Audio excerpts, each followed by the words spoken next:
بسم الله الرحمن الرحيم.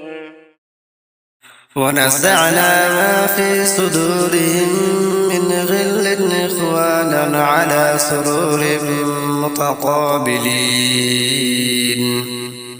इस आयत को नमाज के बाद 11 मरतबा पढ़कर तसव्वुर में सब झगड़ने वालों पर दम करे, इंशाअल्लाह ताला झगड़ा खत्म हो जाएंगे।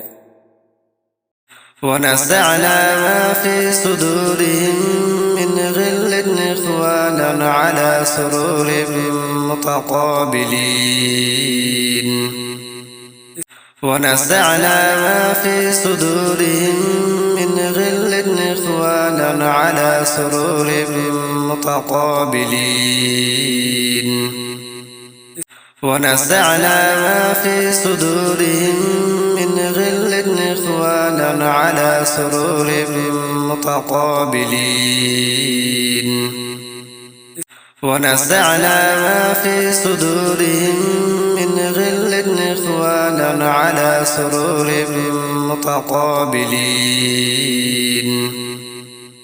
ونزعنا ما في صدورهم من غل إخوانا على سرور متقابلين.